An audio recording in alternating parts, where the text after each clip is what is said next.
Bonjour et bienvenue sur la chaîne Lie to Me. Je vous propose aujourd'hui l'analyse non verbale mais aussi verbale de François Vérove, alias Le Grêlé. Le Grêlé fut un tueur en série et récidiviste qui agit en France dans les années 80 et 90. Il échappa au service de police et de gendarmerie pendant plus de 35 ans, malgré des portraits robots et un profil physique extrêmement spécifique.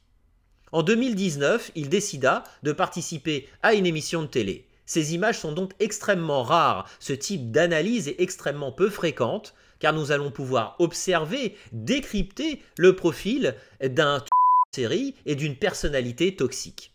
En 2021, il décida de mettre fin à ses jours juste avant d'être attrapé par les services de police. J'espère que cette analyse vous plaira. Pensez à vous abonner à la chaîne, à me mettre un pouce bleu vers le haut pour me soutenir. Je vous souhaite bon visionnage. Monsieur François. Bonjour David. La grande motte. La grande motte. Ici, le jeu démarre. Nagui toujours introduit chaque candidat. On peut donc découvrir François Vérone. Ici, on peut observer un haussement des deux sourcils qui est plutôt symétrique. Il est dans l'interrogation. Il va démarrer cet entretien. Le regard est direct et franc, mais il attend de voir les questions qu'on va lui poser. Vous fûtes policier, vous ne l'êtes plus. Là, ici, ce qu'on va observer, c'est un mouvement des mains. Les mains sont la partie visible du cerveau. On peut constater que les mains sont entrelacées avec les deux pouces qui sont resserrés l'un sur l'autre, avec les ongles qui vont se resserrer l'un sur l'autre. C'est une forme de protection, de tension intérieure. Il y a un certain malaise, mais qui peut être logique par rapport à la situation et par rapport au fait de passer à la télé. Il va maintenir cet item avec les mains au fur et à mesure de cet entretien. On va voir qu'il va se poursuivre là dans les secondes qui suivent. On arrête ça. D'accord. Policier, autre chose. à pied, à vélo, voiture, moto. À pied. Ouais.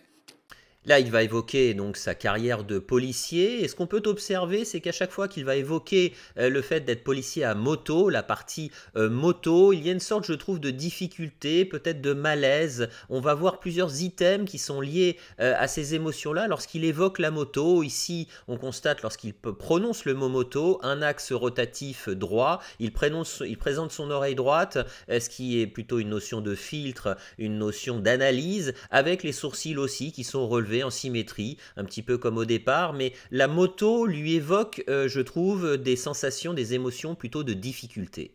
En moto et à cheval. À moto. Et pas dans l'ordre. Et à cheval. Alors, dans quel ordre vous avez fait ça? Alors, j'ai commencé à pied, comme tout le monde. J'ai commencé à pied comme tout le monde. Ici, on voit à l'inverse le haussement, il y a un froncement au niveau de la gabelle et de la ride du lion, donc des rides qui sont centrales, avec une sorte aussi, là, ici, de difficulté. Les commissures sont légèrement basses sur les mots comme tout le monde. Il y a peut-être une notion de difficulté par rapport au fait d'être comme tout le monde et d'avoir passé ce cursus, ce cycle, comme quelqu'un de lambda. Il y a une notion de difficulté sur les mots comme tout le monde. On peut pas commencer à moto.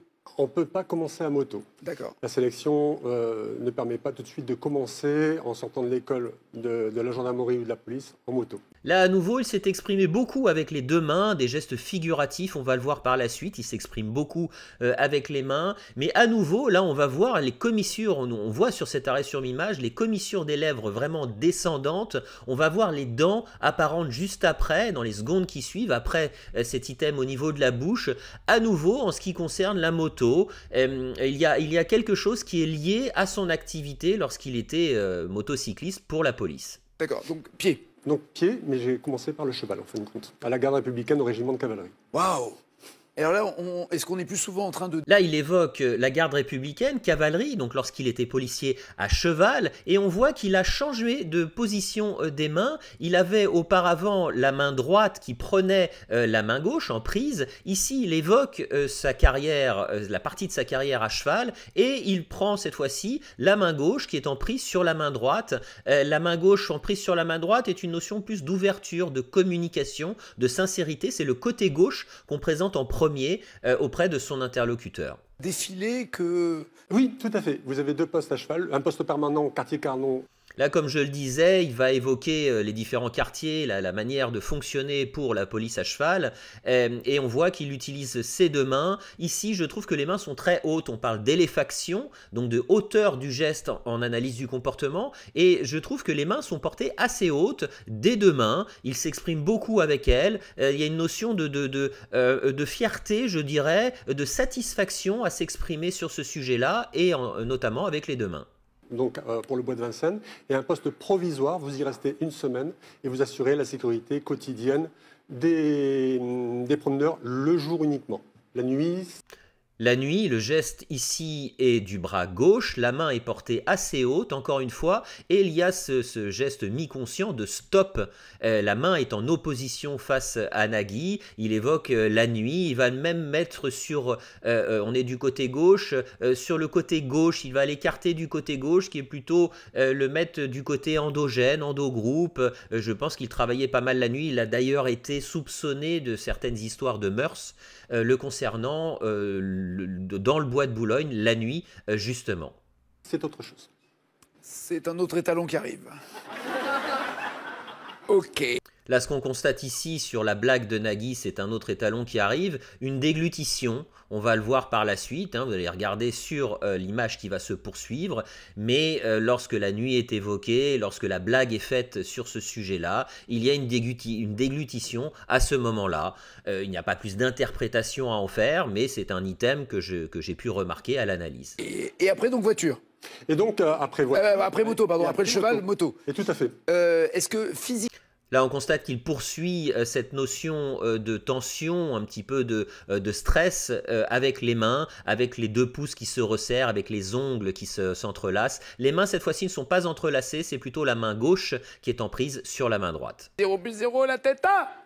Ici, j'ai gardé cette séquence parce qu'il répond à deux questions, malheureusement sans faire de points, il se trompe sur les deux réponses. Il y a une blague de la part de Nagui qu'il fait souvent sur les candidats qui perdent le jeu, qui ne font pas de points. Là, il faut reconnaître qu'il est en maîtrise de lui, et on le charrie sur ce sujet-là. Il lève la main gauche, assez haute, un petit peu en opposition malgré tout, mais il assume complètement le fait de ne pas avoir répondu aux questions et d'avoir un score nul. 0-0, deux roues. La blague continue, il continue à se faire charrier. Ce qui est assez intéressant, c'est ici ce sourire, juste après le fait qu'on fasse une blague sur le fait qu'il ne fasse pas de points. Les dents sont visibles, mâchoire supérieure et inférieure visible, avec ce sourire qui remonte. Les commissures sont très hautes, les yeux sont plissés, les pas de doigts sont plissés, légèrement gonflés, les feuillets palpébraux, les sourcils sont légèrement relevés. Je trouve malgré tout que c'est un sourire un petit peu spécial. Il est, à mon sens, sincère, mais il y a une notion dans ce sourire avec les dents visibles de cette manière-là qui m'a interpellé à l'analyse. Mon verdict par rapport à l'analyse de ces images extrêmement rares en série dans un passage télévisé, c'est une forte maîtrise de soi et une gestion émotionnelle extrêmement développée. François Vérove nous présente assez peu d'axes de tête. Son corps ne bouge pas, ses épaules ne se déplacent pas. Il y a assez peu d'émotion sur son visage. Le seul item qu'on peut remarquer, c'est au niveau des mains, avec ses pouces qui se rejoignent. Et à nouveau, lorsqu'il s'exprime, on peut voir beaucoup de gestes figuratifs avec ses deux mains. J'espère que cette analyse vous aura plu. Pensez à me mettre votre avis en commentaire, à vous abonner à la chaîne pour me soutenir. Et je vous dis à très bientôt pour d'autres analyses.